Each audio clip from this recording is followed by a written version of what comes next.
Salut à tous et bienvenue sur AZ 237. Dorothy et son mari Michael se sont séparés quelques mois après la naissance de leur fils Hayden. La séparation était difficile car le couple n'était pas en bons termes. Cela a rendu la situation avec leur bébé encore plus difficile. Mais, heureusement, le couple a réussi à trouver un accord qui les rendrait tous les deux et leur fils heureux. L'accord était que Hayden alternerait entre ses parents. Michael l'aurait pour une semaine et Dorothy l'aurait la semaine suivante. De cette façon, ils passaient tous les deux autant de temps avec lui et ils grandissaient avec ses deux parents. Mais un jour, Dorothy a remarqué quelque chose qui l'a amenée à remettre en question les motivations de son ex-mari. Hayden passait la semaine chez elle quand elle l'a vu faire quelque chose d'incroyablement étrange. Vers midi, Hayden est entré dans le salon, a tiré sur son pantalon et l'a fixé. Dorothy l'a observé un moment et a continué ce qu'elle faisait, pensant qu'il continuerait à jouer. Mais ce n'était pas le cas. Il est resté là, fixant son pantalon pendant une demi-heure. Dorothy a balayé cela du revers de la main quand il a continué sa journée, pensant que ce n'était rien de grave. Mais le lendemain, cela s'est reproduit, et encore le jour suivant. Pendant toute la semaine que Hayden a passée avec sa mère, il s'est arrêté et a fixé son pantalon pendant une demi-heure. Ce comportement était définitivement nouveau et a fait réfléchir Dorothy. Hayden était un petit garçon curieux.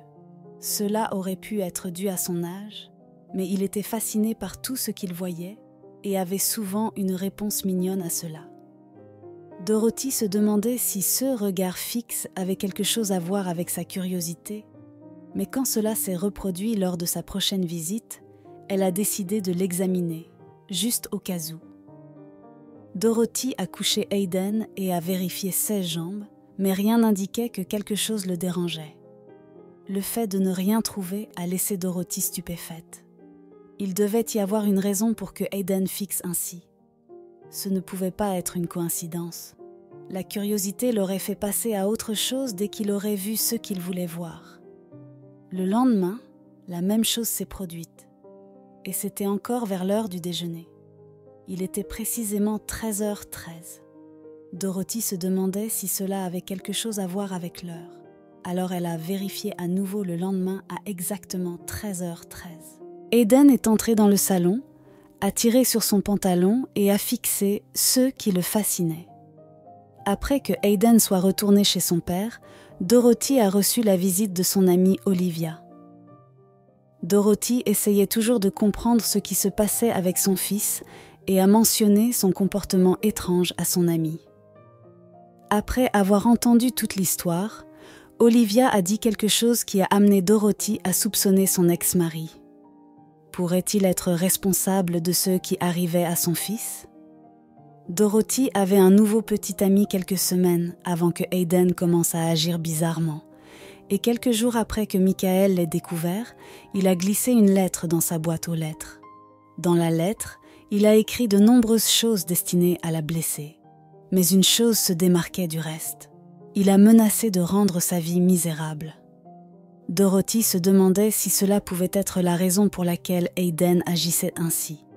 Son père lui avait-il appris à faire cela pour qu'elle soit dans un état de préoccupation permanent ? Ou y avait-il plus que cela ? Était-il possible qu'il utilise leur fils pour l'espionner ? Dorothy ne voulait pas y croire. Mais Michael semblait très jaloux de son nouveau petit ami et avait déjà agi une fois. Plus elle y pensait, plus l'idée d'espionnage semblait réaliste. Dorothy avait un travail à mi-temps et rentrait juste avant midi. Hayden a commencé à agir bizarrement à 13h13. À ce moment-là, elle était déjà à la maison et Michael le savait. Elle était convaincue que Michael avait caché un dispositif d'enregistrement ou une puce dans les vêtements d'Hayden. Et c'était pour cela qu'il regardait dans son pantalon à la même heure tous les jours. Mais avait-elle raison ?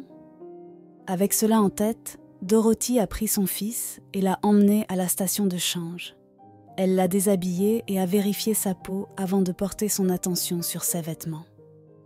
Maintenant qu'elle savait ce qu'elle cherchait, cela ne serait pas difficile à trouver.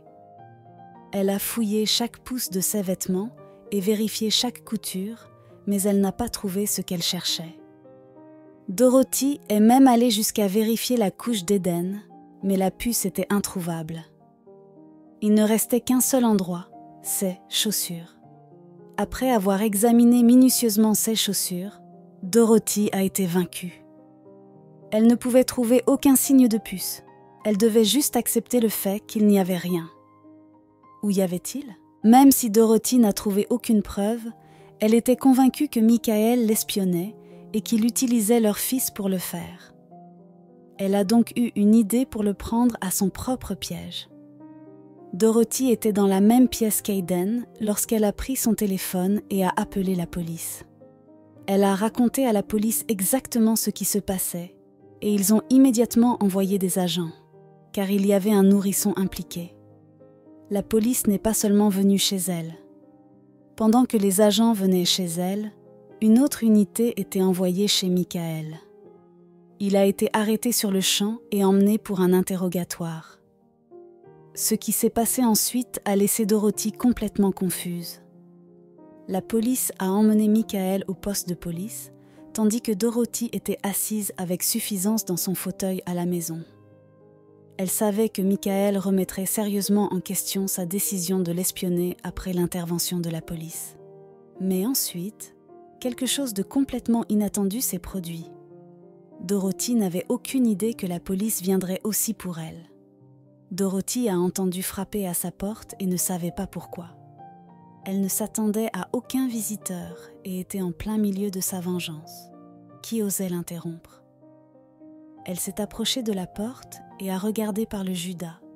Mais quand elle a vu qui attendait dehors, tout le sang de son corps est devenu froid. Pourquoi était-il là ? La police frappait à la porte de Dorothy. Pourquoi était-il là pour elle ? Ils étaient censés emmener Michael, pas elle. Elle savait que tout ce qu'elle pouvait faire était de les laisser entrer. « Que puis-je faire pour vous, officier ?»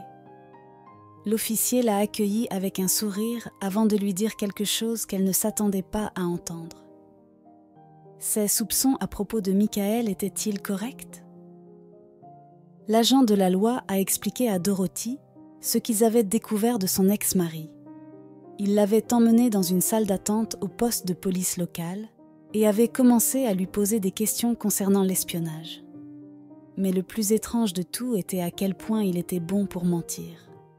Il était très convaincant en prétendant ne pas savoir ce qui se passait. Mais les choses n'étaient pas ce qu'elles semblaient. L'officier a dit à Dorothy que Michael avait été complètement pris au dépourvu par l'arrestation. Il semblait ignorant du fait qu'il venait et n'avait également aucune idée de ceux dont il parlait en ce qui concerne tout type d'espionnage. Lorsqu'ils ont expliqué qu'ils avaient des raisons de croire qu'il avait mis une puce dans le pantalon de son fils, il semblait pris de court. Mentait-il vraiment ? Dorothy ne pouvait pas croire ce qu'elle entendait. Rien n'avait de sens pour elle. S'il espionnait vraiment, alors il aurait su que la police venait. Quelque chose n'allait pas, et Dorothy se sentait effrayée. Michael était-il vraiment aussi rusé ? Elle allait bientôt apprendre exactement de quoi son ex-mari était vraiment capable. L'officier chez Dorothy a expliqué la véritable raison de sa présence. Il lui a dit qu'il devait prendre des mesures spéciales pour s'assurer que son fils n'était en aucun danger réel. Avec sa permission, l'officier a sorti un appareil spécial pour détecter s'il y avait des puces espionnes sur son fils. Il a dit que ce serait inoffensif et ne prendrait qu'une minute. Mais que trouverait l'officier ? L'officier a salué le jeune Aiden et lui a demandé s'il pouvait le scanner. Aiden a ri à l'officier de police et était plus qu'heureux de se conformer. Après tout, le jeune garçon pensait que ce n'était rien de plus qu'un jeu.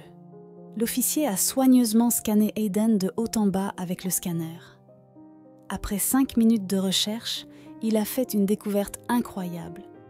L'officier a levé les yeux vers Dorothy, qui attendait avec un regard nerveux sur son visage. L'officier a secoué la tête et a dit « Eh bien, c'est une bonne nouvelle. Je ne trouve rien sur votre fils. » Mais ce n'était pas nécessairement une bonne nouvelle pour elle. N'y avait-il vraiment rien à craindre, ou Michael était-il plus génie qu'elle ne le croyait? L'officier a quitté la maison de Dorothy et lui a dit qu'il la tiendrait informée de tout nouveau détail. Dorothy avait le temps de réfléchir à ce qui se passait réellement à ce moment-là. Mais juste au moment où elle pensait devenir folle de ne pas savoir, elle a reçu un appel inattendu. Elle pensait que ce seraient les autorités, mais ce n'était pas le cas. C'était la dernière personne à laquelle elle pensait qu'elle entendrait. L'appel téléphonique venait de nul autre que son ex-mari, Michael. Que pouvait-il bien vouloir? Allait-il la menacer à nouveau ou lui dire qu'il était au courant d'elle? Elle ne voulait pas décrocher le téléphone, mais elle devait savoir combien il savait. Elle a soupiré et a décroché le téléphone, mais elle ne serait pas prête pour ce qu'il avait à dire. Elle était prête pour la fureur de Michael d'avoir appelé la police sur lui. Mais les choses ont pris une tournure inattendue lorsqu'il a commencé à expliquer ce qui lui était arrivé. Il semblait qu'il n'avait aucune idée que c'était Dorothy qui en était responsable. Il lui a demandé si la police était également passée chez elle en posant des questions sur Aiden. Elle a décidé à ce moment-là de dire la vérité. Dorothy a expliqué que c'était en fait elle qui avait appelé la police sur lui. C'était à cause de la lettre menaçante et de la manière étrange dont leur fils se comportait. Naturellement, elle pensait qu'il valait mieux prévenir que guérir. En entendant son raisonnement, Michael a fait quelque chose d'inattendu que Dorothy n'aurait jamais imaginé. Les prochains mots de Michael l'ont prise de court. Il s'est en fait excusé pour tout.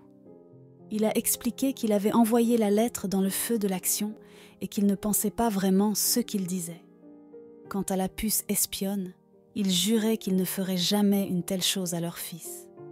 Mais si ce n'était pas lui, alors qu'est-ce qui se passait avec Aiden? Dorothy a alors posé une question fatidique. Fait-il la même chose quand il est avec toi? À sa surprise, il savait exactement de quoi elle parlait. Il lui a dit qu'à environ 13h13, Aiden baissait son pantalon et regardait en bas. Cela signifiait que c'était quelque chose de cohérent qu'il faisait avec eux deux. Mais que se passait-il? Cela inquiétait encore plus Dorothy. Maintenant, elle était de retour à la case départ, ne sachant rien de ce qui se passait. Elle devait comprendre ce qui se passait avec son fils, et rapidement, pour ainsi dire. N'ayant personne d'autre vers qui se tourner, elle a demandé à Michael ce qu'il pensait de toute la situation. Ensuite, ils ont pensé à une solution potentielle. Aiden détestait aller chez le docteur, mais il devait comprendre ce qui se passait. Dorothy a pris rendez-vous avec son médecin local et a emmené Aiden le voir. Le petit Aiden était un cauchemar pour entrer dans la voiture, mais c'était le seul moyen. Une fois que Dorothy et Aiden sont arrivés au cabinet du médecin, ils se sont assis dans la salle d'examen. Le docteur a préparé son examen du garçon. Le docteur a distrait Aiden avec une sucette, lui disant que s'il passait l'examen, il pourrait la garder. Ses yeux se sont illuminés de joie et il a hoché la tête avec enthousiasme. Le médecin l'a examiné de haut en bas et n'a pas vu de signes évidents de quoi que ce soit de bizarre. Il a effectué un examen plus approfondi et après avoir cherché pendant 10 minutes, il avait des nouvelles à annoncer à sa mère inquiète. « Je suis heureux de vous dire que votre jeune garçon est parfaitement bien et en bonne santé. » Il n'y avait rien qui indique pourquoi il a pris cette habitude. Le docteur a recommandé de garder un œil sur lui pour voir si elle pouvait comprendre d'autres détails. Dorothy est sortie du bureau assez déçue. Elle avait vraiment espéré que le docteur trouverait quelque chose de définitif. Dorothy a observé attentivement Aiden pendant les jours suivants. Il continuait à faire la même chose tous les jours, comme une horloge. Il devait y avoir quelque chose qu'elle manquait, mais elle n'avait aucune idée de ce que c'était. Même Michael ne pouvait pas le comprendre quand Aiden lui rendait visite. Était-ce juste quelque chose que les enfants de son âge faisaient? Dorothy a fait des recherches en ligne pour comprendre quel type de comportement serait normal pour le petit Aiden. Elle a même emprunté un livre sur l'éducation des enfants à la bibliothèque pour voir s'il y aurait des explications à l'ancienne. Après avoir examiné tout ce qu'elle pouvait, elle est arrivée à une conclusion surprenante qui ne faisait que la rendre plus triste. Était-ce vraiment tout ? Chaque livre et chaque page web arrivaient à la même conclusion. Le comportement d'Aiden n'était répertorié dans aucun des livres, ni rien de semblable d'ailleurs. Elle devait accepter le fait que son fils n'était tout simplement pas normal. Mais alors, son téléphone a commencé à sonner. Elle a regardé le contact et a vu que c'était son docteur. Quelle nouvelle allait-il avoir ? Le docteur a dit à Dorothy qu'il voulait voir Aiden dès que possible. Ils ont rapidement arrangé un rendez-vous pour le lendemain, mais qu'avait-il découvert sur le comportement de leur fils ? Dorothy espérait la percée qu'il recherchait, mais elle ne s'attendait pas à une méthode aussi étrange et non orthodoxe que celle que le docteur allait utiliser. Elle devrait attendre un jour de plus pour comprendre exactement ce qui n'allait pas chez son fils. Elle se sentait encore plus nerveuse que précédemment pour une raison inexpliquée. Pourquoi faisait-il quelque chose d'aussi étrange que regarder dans son pantalon tous les jours ? La réponse serait révélée à Dorothy une fois qu'elle serait chez le docteur. Le docteur avait demandé à Dorothy de prendre rendez-vous à midi. Cela signifiait que Dorothy devait habiller Aiden correctement et le préparer plus tôt que le garçon n'aimait. Elle devrait également lui acheter une sucette pour qu'il se conforme. Dorothy n'avait initialement pas trop pensé à l'heure, mais elle le ferait certainement une fois qu'elle verrait quel était le plan du docteur. Les deux sont arrivés au cabinet du médecin précisément à midi. Ils sont entrés une fois de plus dans la salle d'examen, mais cette fois, le docteur semblait plus préoccupé qu'auparavant. Que s'apprêtait-il à leur dire ? Il s'est assis sur sa chaise et a dit à Dorothy qu'il voulait attendre jusqu'à l'heure précise où Aiden manifestait normalement le comportement étrange. Le créneau horaire avait maintenant beaucoup plus de sens pour Dorothy. Le docteur voulait voir ce qu'Aiden faisait lui-même et peut-être le diagnostiquer à partir de là. 13h13 est arrivé et tout le monde a observé attentivement Aiden. Il aurait dû agir comme il le faisait normalement, mais rien ne s'est passé. Pourquoi ne faisait-il pas ce qu'il faisait habituellement à 13h13 ? Puis, le docteur a fait quelque chose de radical. Le docteur s'est levé et a marché de l'autre côté de la pièce. À la surprise de Dorothy, il a allumé la radio et lui a demandé quelle était sa station préférée. Plus confuse que jamais, elle a bégayé le numéro de la station et l'a réglé sur cette station. Il est ensuite revenu à sa chaise et s'est assis. Que faisait-il ? Mais quelques instants plus tard, elle ne pouvait pas croire ce qu'elle voyait. C'était comme le jour et la nuit. Aiden a regardé en bas et a immédiatement baissé son pantalon et a regardé vers le bas. Mais pourquoi le faisait-il maintenant plutôt qu'il y a quelques instants ? Le docteur a souri. Il semblait en savoir plus qu'il ne le laissait paraître. Mais une fois qu'il a été suffisamment confiant pour donner son explication à Dorothy, elle a été secouée jusqu'au fond d'elle-même. Le docteur a expliqué son hypothèse à la mère inquiète. Il a demandé si Dorothy avait la radio allumée tous les jours vers midi. Elle a hoché la tête en réponse. C'est alors que le sourire du docteur est devenu encore plus large. Il avait définitivement résolu l'affaire. Mais qu'est-ce que la radio avait à voir avec son comportement ? Votre fils essaie simplement de danser au son de la radio. Le pauvre ne sait pas encore danser, donc c'est sa façon la plus proche d'exprimer ses sentiments. Dorothy a dû empêcher sa mâchoire de toucher le sol. Tout cela était-il vraiment juste parce qu'Aiden essayait de s'exprimer ? Elle ne pouvait pas le croire. Le docteur lui a dit qu'il en sortirait avec un peu d'encouragement. Alors, Dorothy l'a inscrit à des cours de danse pour bébé. Il a appris la bonne façon de danser et n'a plus jamais baissé son pantalon de manière inattendue. Quelle est votre opinion au sujet de cette histoire ? Dites-le nous dans les commentaires. Merci d'avoir regardé la vidéo. Surtout, n'oubliez pas de cliquer sur le bouton j'aime et partager autour de vous. À très bientôt sur AZ237.